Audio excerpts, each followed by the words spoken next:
பண்ணிட்டு இருக்கவா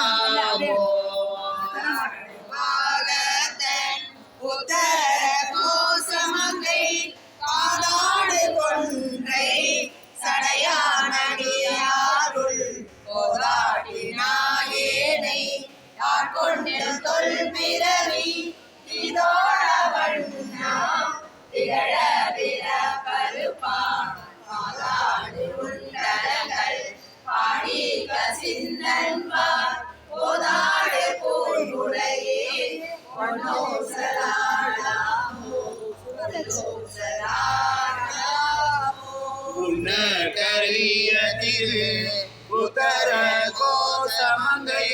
மணி பொலிந்திருந்த மாமரையோ தன் புகழே பணி பணிந்திரஞ்ச பாவங்கள் பட்டறுப்பான் அனஜின் மேலேறி ஆடும் மணி மயில் போல் என்னையோ ஆட்கொண்டாயே